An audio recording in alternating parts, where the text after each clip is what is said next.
Hello everybody. So welcome to this meetup. Today I have the great pleasure to welcome John Cassidy. So John, please, the stage is yours, and I will interrupt you if there is any question. So don't hesitate to ask question on the chat on YouTube, and then we will answer those questions live or at the end of the session. So the stage is yours, John. Well, thank you, David, and hello to everyone. Apologies for the needing to reconvene. I had some I threw too much RAM requests at something that was not designed to take it. So I've learned my lesson. But what I hope to do tonight is just give you an overview of the kinds of things we can do with IoT and CO2 emissions. In terms of where they are. As I'm sure everyone in the call is aware, climate change is real. If you doubt that, then I would urge you to look at some of the data from the IPCC. Link is included, and you can see it on the screen. So quite often, one of the issues that we face is with emissions is that there's lots of other ancillary stuff that goes alongside it, and really data is the only way that we can begin to emerge the problems that we feel that exist. So, I mean, what you're looking at right now on the screen is just in a canvas view in Kibana. For those of you that have not used it, I'd urge you to spend some time looking at it. It's just a nice presentation medium to take your data once you've built it, and I'll show you how to build some shortly, so that you can share it in PDF or in a website, or via a website should you wish to do so. So what you'll hopefully see tonight is a combination of the ingestion of data that started life as CSV and other formats, which is transformed outside of Elastic, but then ingested into Elastic and into Kibana, so we can start to visualize and see the state of things as they exist. So I'll give you just a small taster here. What you're actually looking at is a heat map generated from global power sources. If I show you the actual constituent elements underneath the heat map, you'll get a sense of where some of the point sources of emissions exist. And everybody likes to beat China up. 1.4 billion people to feed, heat, and clothe. It's no easy task. So when we start to make some inroads or start to get some insight into where the distribution of these power plants happen to be anywhere in the world, not just in China, then showing someone a picture, it can be very, very powerful, especially when it relates to 37 gigatons of emissions that are put into the atmosphere every year. So I guess some of the language I like to try and use is, rather than being demonstrators, we should be demonstrators of data. So trying to emerge them in an interesting way, I think helps what it is that we're all trying to do, which is make less impact on the planet and all of the other species as well as us fellow citizens. So, but what you're looking at here is a number of different data points that I've pulled in, which allow me to get an idea in of coal or conventional power locations, as well as some hydro and some more kind of renewable sources of data. There's essentially two data sets that have been pulled in here. It allows us just to kind of get a sense of what the task at hand is, and hopefully you can, just by looking at this single pane of glass, you'll get an idea that actually China has a lot of renewables in hydro. Some of it is pumped hydro, some of it is run of river, and the data that's pulled in and all the metadata allows us to get a sense of what kind of contribution that can make to energy supply from a supply side standpoint, of course. So, we can zoom out and we can see the rest of the, forgive me, and we can see the rest of the world. I've got clusters on just to save some data, or some processing rather. But so essentially, when we start to look at the areas of other areas that we're interested in, we can as we move across Europe, you start to see it becomes a bit of a change. So it's very, very good to be able to see this, as I say, all in a single kind of pane of glass to give you the idea of where things happen. So obviously in Switzerland, very, very strong hydro credentials. Germany's energy density is significant, but it just gives you a flavor for the kinds of the distribution of supply side energy generation. When we zoom right out, one of the great advantages of the mapping inside Kibana now is it allows you to not be overwhelmed by too much data. So that's to try and set the scene for everyone. If I say something that offends, it's not intentional, but really the scale of the problem is vast, and the challenge is to try and break this down into chunks that allow us to make detectable change. So that's just some of the data. Some of the other data that we can start to see that's more kind of UK based are the point sources of atmospheric emissions. So if I just turn that layer on to give you an idea and zoom into an area that we're interested in, let me just turn the heat maps off.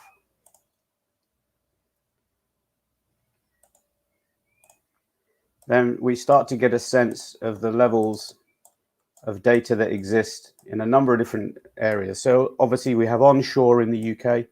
Hopefully you're seeing this as I drag through. The size of the circle is directly proportionate to the size of the carbon dioxide emission. So up here in Dunbar, which is east of Edinburgh, it's about 156,000 tons of carbon dioxide. This data is from a public data set, UK government, and it deals with the atmospheric emissions that are reported by or required to be reported by those that have permits or the rights to make those atmospheric emissions. So it's helpful because it allows us to get a sense of what's happening both on land, where on land, but then also as we zoom out into the North Sea, in our case, you can see there are significant some significant volumes of emissions that happen where they can't essentially be measured. In this case, we just happen to be looking at the Eon raw gas. Not intentional, just picked one at random. I can pick another one. And we can see then that you're well over 100,000 tons of carbon dioxide. They also report things like particulate matter and volatile organic compounds, as well as methane and the other gases. So this is just an example of the kind of thing we can do at planet scale inside that simplified pane of glass, in the areas that you care about, which is where everybody wants to go on a map. You can start to get a sense of where those atmospheric emissions help. What I've done here is I've put on a couple of other layers which you can do inside the Kibana Maps menu, which allow you to see, add hill shade and contours. Why is that relevant? Well, it's relevant to wind and it's relevant to solar. So people that are planners, may care about the ability to see the effect of hill shade and contours on their infrastructure or potential infrastructure placement. So where I live up here in the northwest, we have some offshore wind farms, and we also have a lot of conventional power as well. So so that just gives you a kind of an overview of the stuff that we can see from open data. Of course, the challenge that we quite often find is that before you can get into Elastic, there are a number of steps you need to go through in order to do the transform. So first of all, the challenge is to find the data. Quite often, and in the case of some UK departments, the worst case scenario is that we've seen a screenshot of a spreadsheet as a JPEG in a Word document, and that's shared. So of course, to try and liberate that kind of data, we really need to start to try and move towards GeoJSON as a more of a de facto, because it just means that it's a single lift from ingesting your data to being actually able to do anything with it. But that said, there are a number of tools and conversion tools that are available online. Just search for whatever format you want and conversion to, and you'll start to see that there's some good ones. I've done GeoJSON, KML, CSV, shape files, as well as some of the open web mapping services. And Kibana's smart enough to know whether it's a point, a geo point, or a shape. And of course, you can, as you would hope, you can start to draw your own shapes and do some really quite interesting things by filtering geometry inside of Kibana. So the key thing is, if you know the data that you want and you can find it, then it should be pretty straightforward to transform. A colleague and I are working on a simplification outside of Elastic, which will allow that transformation to happen automagically, I believe is the expression, just to make it, faster and getting to data on screen processed as quickly as possible. So again, quite often with the data, once you've transformed it, it can be quite overwhelming, and it's rarely black and white. I mean, this looks like wallpaper. If it were wallpaper, I'd want it, I think. But essentially what I've done is I've taken some data from EPA out in the US, Oak Ridge Labs, actually, I believe, and looked at a number of things. I'm interested to know where coal is. I'm interested to know where oil is. And I'm interested to know where gas is, because we want to look at the distribution. And geopolitically, in that single pane of glass, you get to see where the Rust Belt is, who's dependent on coal, how it's happening. And essentially what I've also pulled in is a number of the shale basins. So obviously fracking was big news in the UK as well as in other places around the world. So we can overlay the actual physical data of the power plants, as well as some quite interesting geographical features. So we can see, it's quite obvious, that towards in the east of the US, there's a high dependence on coal. So again, one of the challenges for climatologists, environmentalists, and indeed politicians and scientists is to be able to prove, the existence of location and measure what's happening at that location, so we can be clear about how to, better, monitor and measure those point sources of emissions, because not everything that goes into the atmosphere is measured. Broadly speaking, they can be averaged. I did some on the previous slide. I did some analysis of some of the UK retailers, petrol filling stations, and they claimed 0.015 was the benzene emission, tons, that is. So I went to look at the next contiguous location, same retailer, and again that showed 0.015. So I then thought, well, let's check all of theirs, and again 0.015. So clearly some averaging has taken place, and that was replicated by this particular retailer's biggest competition, reported exactly the same value in all locations. Some of the smaller retailers with PFSs reported just a little bit less. So again, it's interesting, the kind of data that we can reveal, which may be relevant to how we actually get grip on the scale of the problem. And it's worth mentioning here, this is not all UK emissions. This is just from those that are required to report it. So the further out that we go, or the deeper we go to SMEs and smaller businesses, or even some of the smaller large corporates, then this is not a true representative sample of the actual state of emissions in the UK.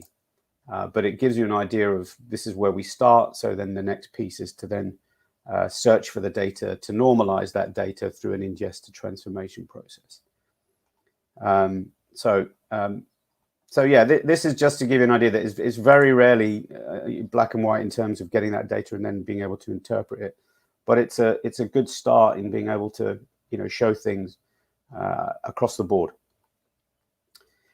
And again, for example, when we talk about lots of data, what you're looking at, we'll be looking at, is about 35,000 data points from the original mapping of the UK in terms of its triangulation points.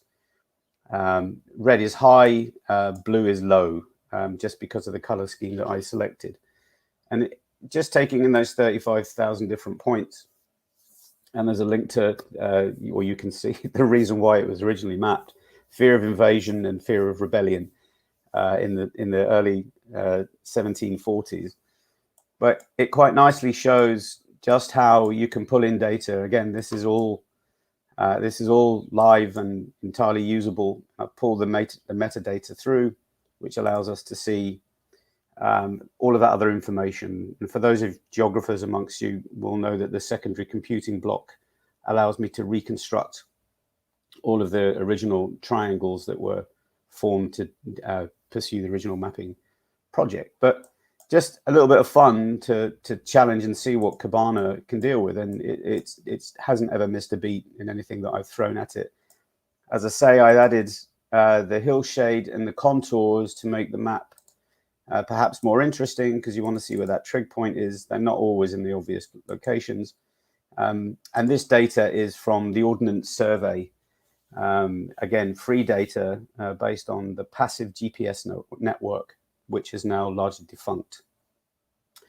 So again, mass ingest need not be hard, and it's just a question of that, getting that transformation from CSV, if it's CSV format you're in, or whichever one it is, into GeoJSON. And the ingest function with Kibana is actually really, really helpful. It's smart enough to know whether it's a point, a shape, or a line, or something else. So hopefully that gives you a kind of a view. What I've done with this one is really just to give you a broad view of the UK national transmission and the EU power plants overlaid, so that we can see that it's not just circles. Again, the circular dimensions are directly proportionate to the amount of gigawatt output that each of these power plants has. So you can see the broad distribution and where it exists. Green is hydro, pink is nuclear, and the others are standard oil and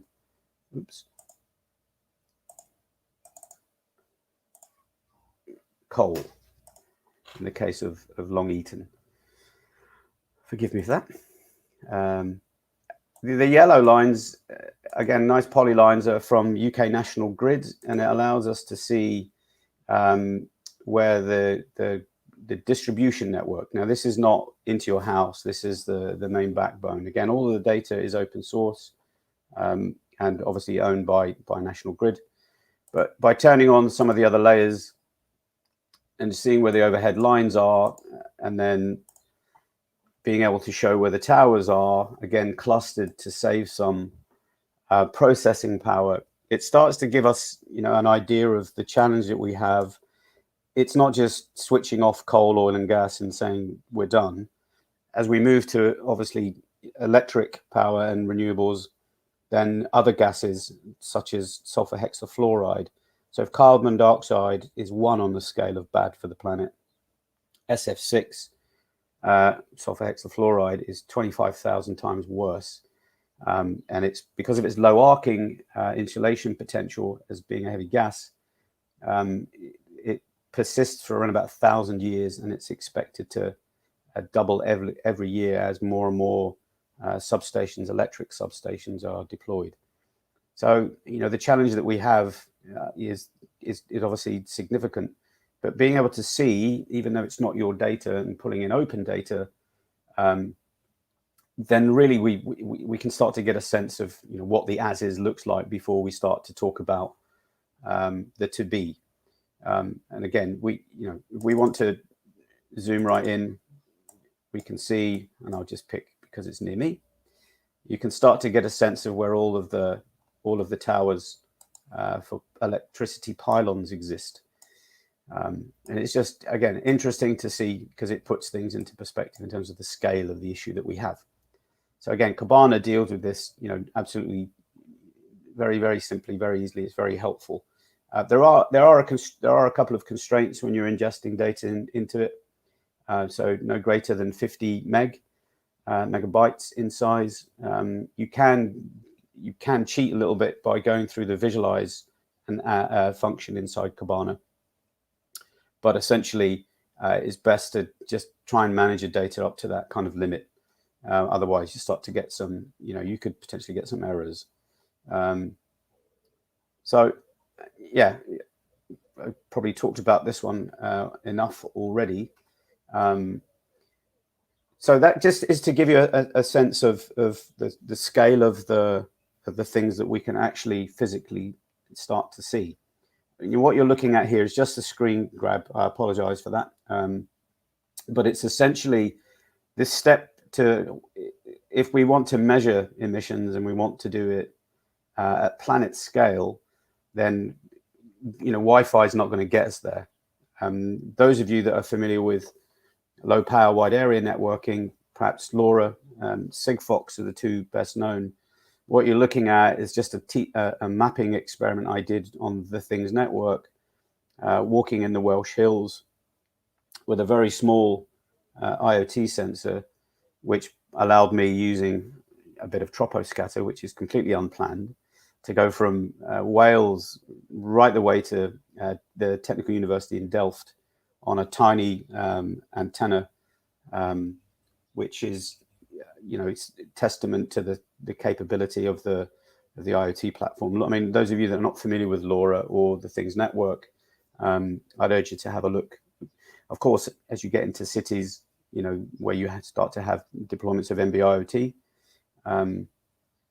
which is narrowband IoT, Vodafone and the telcos tend to want to roll that out because it's just an add-on to their existing base stations. That's great, but when you've got remote assets that a truck roll will be expensive or they're in difficult to reach areas, the great thing about LoRa modulation is that you can either go long range or you get better penetration. So again, range, bandwidth, or power consumption, pick two, because you're not going to get all three usually in radio. So that's to give you a sense that I can share this experiment map with anyone that's interested. And indeed, an example of how you can start to pull IoT data in based on a simple webhook is I'll show you shortly. But it's very straightforward. Elastic makes it nice and easy to pull the data in. The index pattern is the index is created. The index pattern is generated, and it means then that literally at next poll you start to ingest the data live. And I'll show you an example of some of that now. So if you want any more information on TTN, etc., then I'd urge you to have a look. And if anyone wants a connection, I'm more than happy to make it. But that's the longest that I've gone. It was a record for a while on spread factor 12. The longest I'd gone on spread factor 7 is about 385 to Great Yarmouth, and sorry, actually Ramsgate. So yeah, significant distances, but don't plan for them in building a service out. Otherwise, you may have a few calls. But just a good case in point of how it can work. So what you're looking at here is, and I will show you the webhook inside TTN. Essentially, what I did was I chose the index and document names, the username, password, and the endpoint URL. Those of you that are Elastic users will be very familiar with this. All you simply need to do is follow the syntax that's shown here. Hopefully you can see it. If not, again, I'm more than happy to share it. And indeed, the link to the how-to is shown at the bottom of this screen, and hopefully David will share it with you. What you're looking at here are a number of IoT sensors down in Cambridge that we deployed in one of the shared workspaces down there, which has a number of transients. And we're measuring CO2, not as emissions, but as actual gas. If you look back through time, pre-industrial era, we're in the low 200s, around 215 parts per million. And CO2 emissions now, latest data I saw was 413 parts per million. So we're getting up to double, and that's forecast to change by the end of the summer. to be at more than double.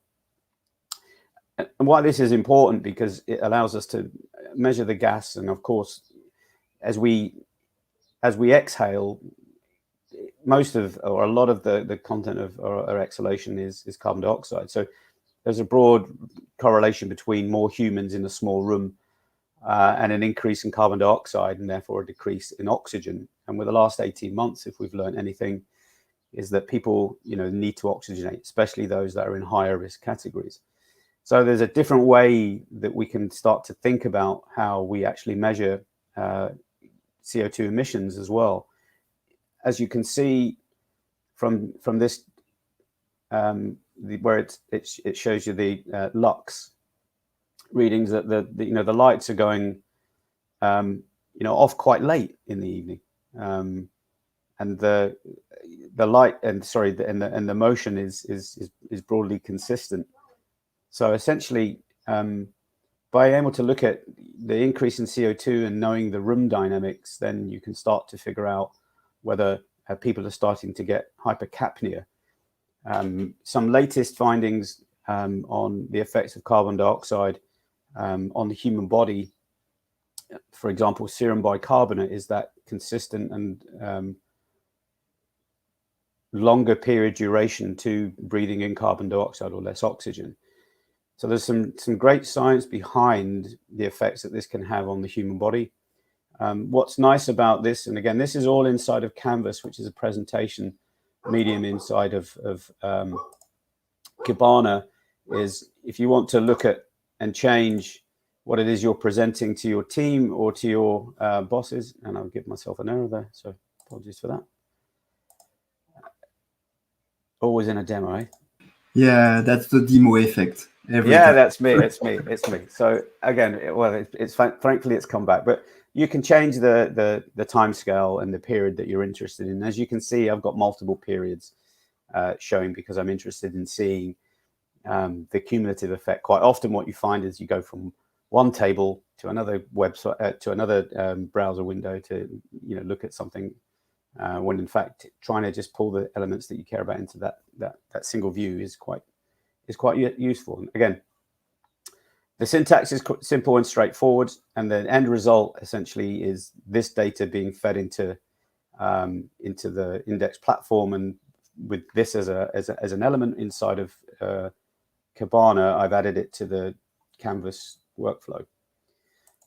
So then, just to step outside here, so this is the console for the Things Network. Hopefully all of my data is obfuscated. If not, please don't be disingenuous. You can see that what we've basically, all I've done to get that data in is been able to create a base URL with the endpoint settings. And I feed those into here without having to do anything in Elastic.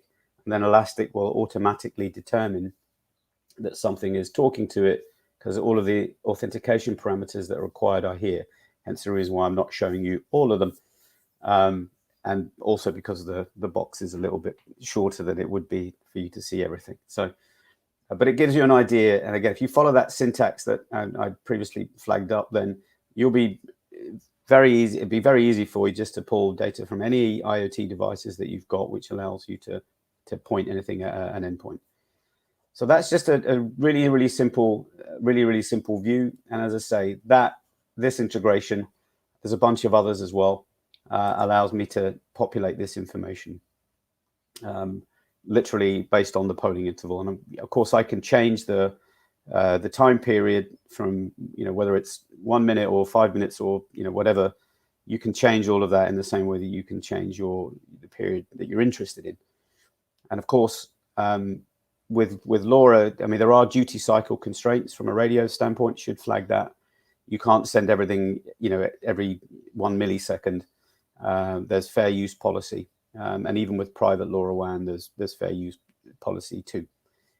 So you could very likely do the same thing with Sigfox, or indeed any of the other networks that exist. I'm merely just showing you LoRa, just because it's proven and rock solid for me anyway. So yeah. And again, just kind of wrapping up on the what's inside Canvas. This is just a simple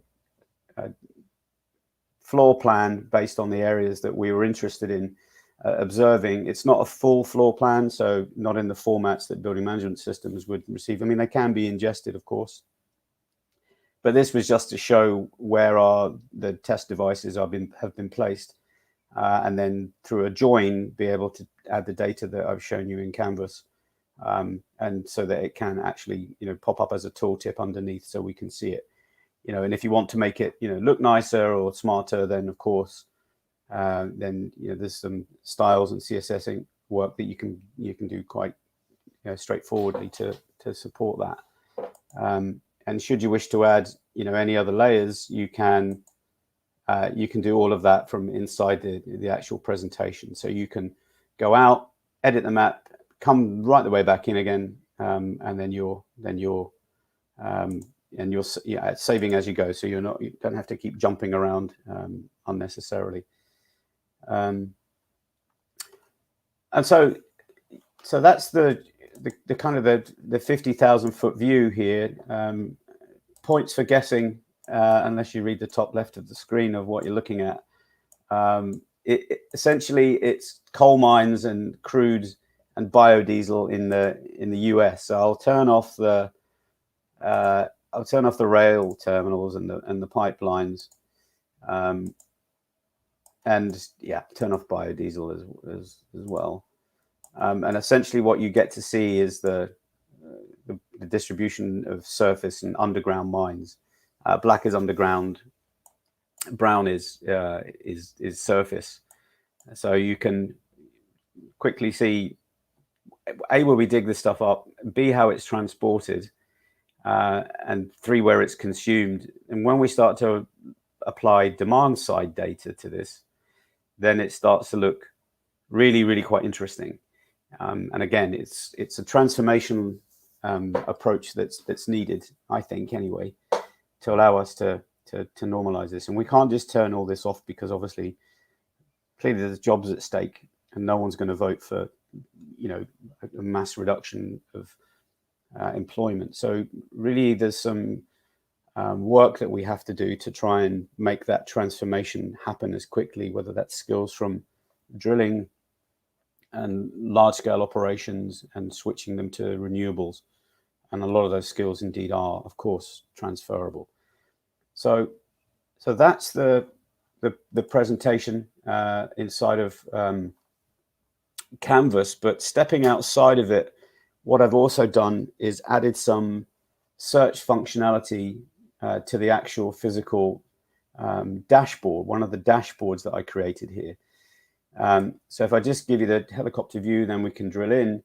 In fact, actually, let's drill in. So basically, for example, for the sake of this, I'm not interested in the shale basins, and I'm not interested in the gas. I'm only interested in seeing where coal is.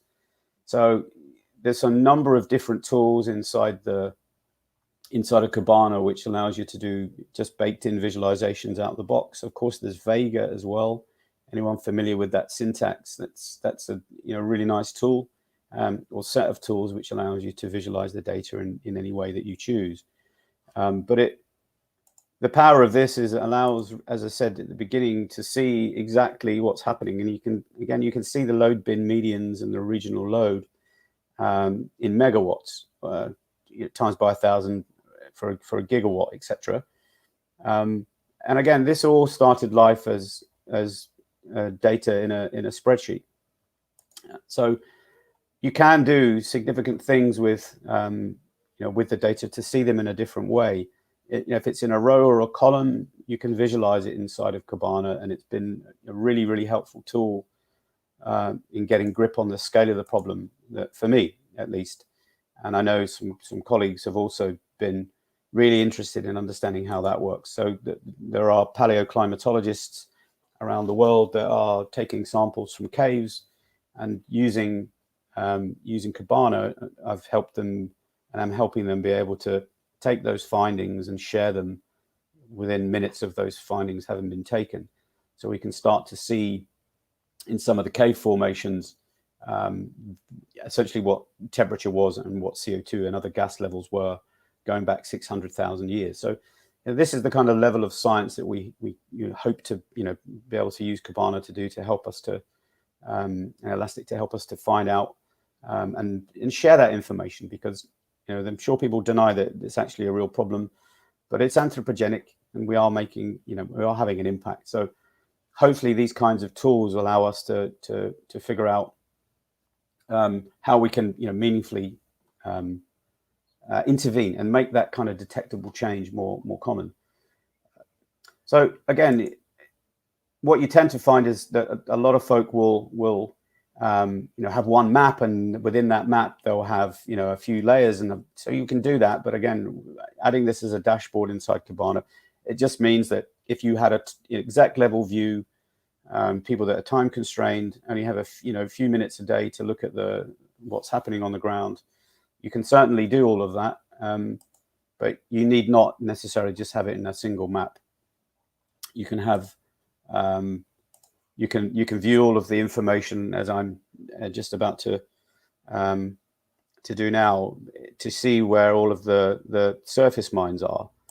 So then to really then interrogate, and based on the data that exists underneath this, and again, this is public, you can then start to figure out and then interlace or join historic data. Quite often you see this as choropleth or shape files. So Georgia would be one color, the county underneath it would be another. I was interested in being able to see where all of the coal mines in the US were, to try and get an understanding of the political impact.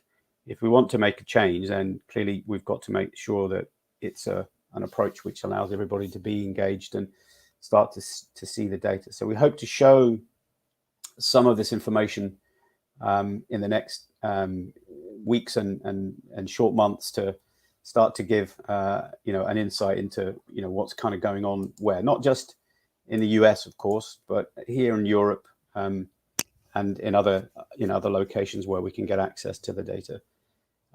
So yeah, that's just show. This is really just to show you the search capability, and if you're familiar with US coal, you'll have a good idea of some of the jargon that's shown up here, but essentially broadly relates to capacity and capability of the individual locations.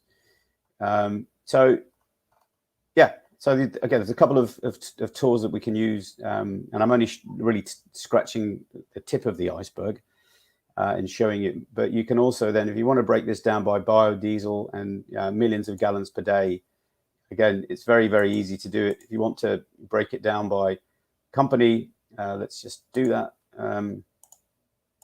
You can start to get a sense of whose assets are where, so we can be more informed about how we help those organizations, or get a sense then of what their kind of impact is on the planet. So we've selected Adkins, again, unplanned, just be useful. And so, of course, the great thing about open data is that we're able to share the sources. So US biodiesel plant production capacity. So it was a form that was filled in. What I'd like to see is this being done in real time and uploaded. And I think everybody would, but there's a real move to make data more open and accessible now. And we intend to kind of help that process by doing that ingest and transformation process quite quickly. Just a quick one on where the border exchange points are, and you can determine them by whether they're liquids, whether they're gas, or, well, I think that's pretty much the two that you can see. Let's just drill in to have a look. Yeah, so 230 kilovolts, and that's obviously electrical border crossing point, and it shows us where they are. So again, just gives us some insight into what's happening, where it's happening, and the scale that it's happening. And of course, the US has two major borders, north and one south. It just helps us get an understanding, as I say, of state-to-state transfer. So from and to, and I guess the individual line, and obviously with the colonial pipeline that we saw, that also interesting to look at on a, through a map, and then to bring your own data in. So just the ability to add your own filters and controls very quickly. So to do a map, once data is transformed and ingested, is literally the fastest I've done it was less than 5 minutes for quite a complex set of data. So whether we want to select whether it's crude or hydrocarbon and product for US border liquids or gas or electric, we can search that. Those search boxes are only available once we're actually selecting the tool type or the text type. So based on whether it's text or whether it's a string, we can then use that as a means of showing either just simple options or sliders. So in the case of this, again, the slider is real. You can just apply that slider to the level that we want. If we wanted to look at the larger scale border crossing exchanges, or even some of the smaller. So yeah, so all of the larger scale transfers happen obviously on the northern border. Again, wouldn't know that without looking through lots and lots of data to get to that point. So to I guess finish on from a mapping standpoint, obviously it's maps heavy. I'm very visually dominant. I'm told 80% of the world is visually dominant. There's a lot of good news. Renewables really is on an upward trajectory. According to Arenas, there's about $3.1 trillion of indirect subsidies for fossil fuels, and around 700 billion for direct subsidies. And that is changing from fossil fuels slowly to renewables. And what you're looking at here, essentially in this map, is US hydro. We've also done a lot of the EU's, or all of the EU's renewables. Germany scores very, very high in terms of its energy density. In fact, if it was a battery, you would want Germany as your battery in your IoT device, just because of the density. And as that technology from lithium ion improves, hopefully some of you have seen the changes that Tesla have, or the innovations that Tesla brought forward with the 4680. The energy density just continues to increase and increase and increase. And one of the challenges that we have in terms of, we just use hydro. Some hydro can be a net consumer. So when they're co-located with wind, and when we start to get towards an elastic supply grid, then that's when coal, and that's when gas and oil and nuclear can start to be turned off. But 1,000 times a day, the energy arriving at the sun, arriving at the earth from the sun, is broadly equivalent to annual human consumption.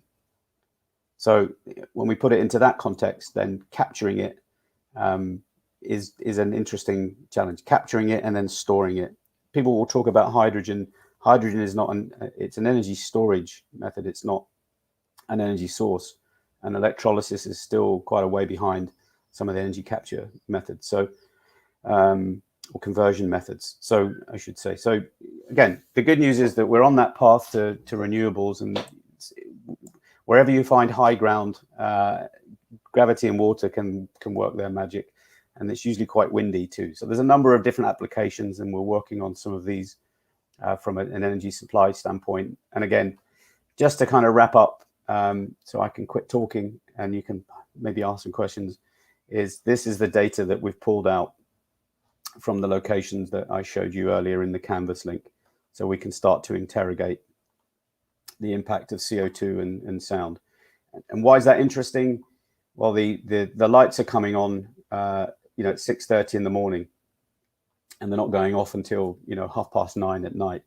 So the direct savings for emissions could be significant with a smarter building, an intelligent system which allows BMSs to do their bit. So hopefully you get a sense of going from desk to orbit and back again, all from data collected on the ground. It can be quite insightful in terms of the insights that we were able to glean from it, which then potentially leads to those interventions in how we do things. So that's just a whistle-stop tour, guys, of folks of the the ways that we started to use Elastic and Kibana to normalize geography in a way that up until the recent release was quite difficult for a lot. And I'm not I've used a lot of GIS systems, and some of them are barriers to sale, quite expensive, require huge amounts of learning. With a simple transformation process, ingest function, then you can see things in that single view, which has always been quite difficult or expensive. So yeah, David, I think that's probably a good idea for me to stop talking. Yeah. As the CO2 level's gone up in the room since I've been talking. Yeah, that was great. Do you know that do you think that politicians will look at those kind of numbers and figures and maps to make their decision in the future? Because it looks like super important. As you said, okay, we have a lot of employees nearby because we have this activity. So if we take that decision, it can be counter-intuitive, I would say, in terms of politics, if you want to be re-elected, for example. So those people are looking at this, you think? That kind of stuff? Yeah, very much so. And I think, so the ease of use and ease of navigation have always been the two drivers for me. So let's just pick California. You'll notice there's no coal in California. Mm-hmm. But if we filter by geometry inside of the window, and just be patient and wait for my broadband here, it will show us everything that's in California. Now, the one thing to know about emissions is that it's the old saying: if my neighbor's house is on fire, my house is on fire. Yeah. So when we're burning fossil fuels and the particulate matter and pollution that comes from them, not to mention the planet's temperature increase and the knock-on effects of that, then politicians are going to need to be able to see data that they trust as quickly as they can, and to understand what's happening across their borders with their neighbors. And that's either in the US from county to state and federal level, or elsewhere in the UK, for example, local government up to central government here, so that they can be informed that we have to make a change. And it's really four parties that are going to be involved: government, as you mentioned, big and small, or national and local. Academia has a role to play. Industry will probably pay for it, and citizens are going to be interested, because we now see here that the air quality is on people's death certificates. So I think the next elections will be fought not by promises of education and health in terms of a national health service, but in terms of how we make that transformation, not a transition away from fossil fuels. Mm-hmm. So yeah, I think it's important that, and I think that they absolutely will, because it's a simplified view. So that's the way to make the world great again. Well, I want to avoid make anything great again statements, in case any comparisons with a red hat wearing individual is thrown at me. But yeah, I think what we need in probably every country is the next million students, boys and girls, that come through should be capable of using this kind of tool to help them with data science. I think it could be absolutely transformative to how we look at things. Yeah. So I noted that you have positive notes at the end of your session about where we are going to. But you were focusing only on the US for those positive notes. Are you also confident with the rest of the world and emerging region, I would say? Is that? Yeah, very much so. I think I've just used the US because it displays a nice, very large geography, and lots of density of our fellow citizens, or biomass, as a scientist described it to me. We're not humans, we're biomass. But yeah, we see this kind of information with the EU data portal. Obviously, there are exabytes of data that exist that's open. And one of the plans that a colleague and I have is really to emerge this open data free of charge, but without having to know how to do the data transformation, because if we wait until that is the case, then we'll have missed 10 years, and we're all committing to net zero by 2030. To do that, we're going to have to rapidly iterate. And Europe's got some great data.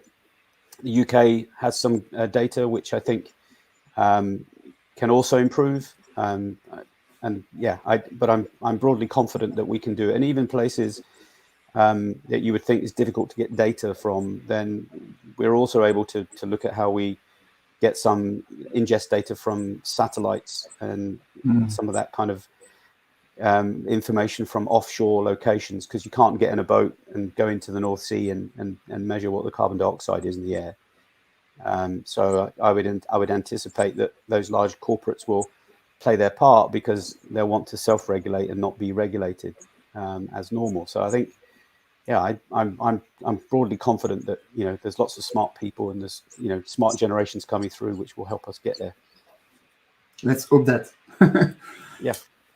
So by the way, I liked a lot the visualization in Canvas that you did. So I have myself to prepare a session about Canvas. So I will probably get inspired by all what you've shown there. And you have much more experience than me on Canvas. So maybe I will ask for help. It's yours. No problem. It's no problem. Yeah, it was a very great session. And I forgot the question I had. Oh, so there is no other questions than my questions.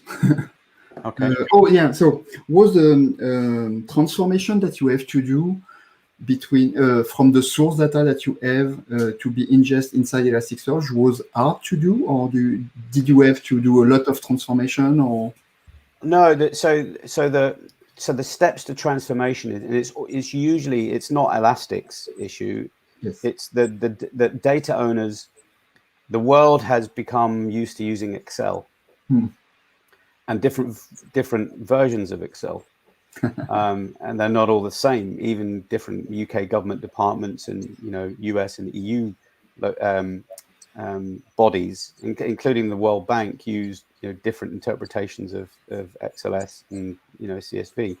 So the key aspect to it is, the simpler the data form, the better. It clearly would be better if it was all done as part of a JSON collect.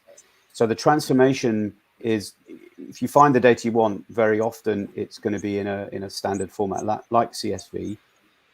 So as long as it has the data which allows us to turn it into, or be geo-aware, then that's pretty straightforward a process.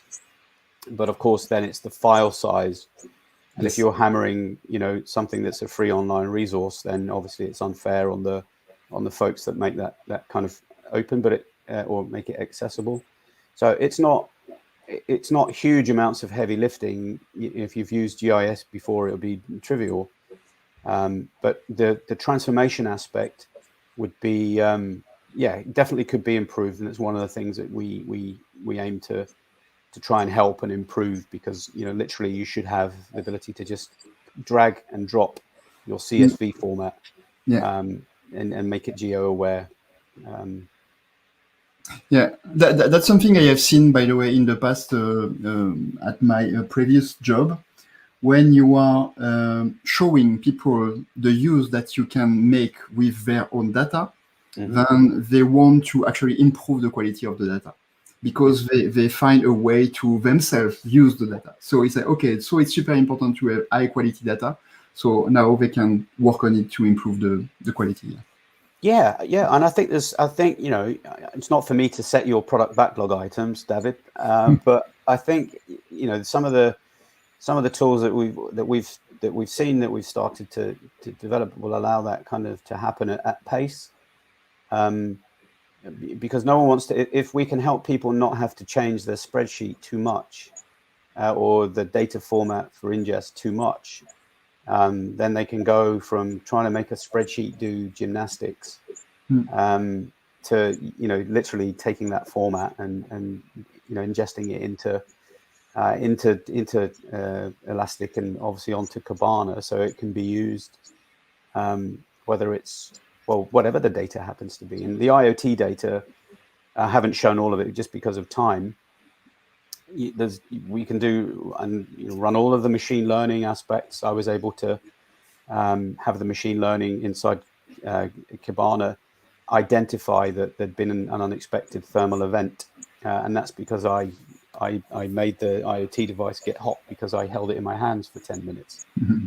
So again, understanding, in moving people towards that kind of understanding of what high median is from an IoT device or from a CO2 emissions standpoint, I think is it's not difficult, but again, it's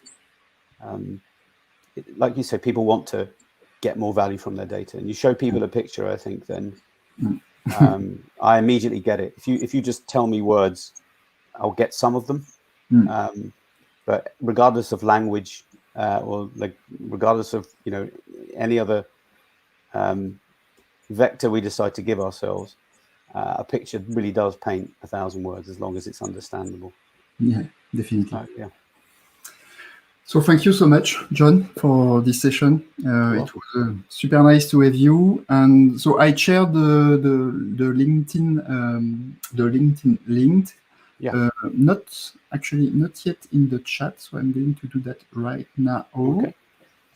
There we go. And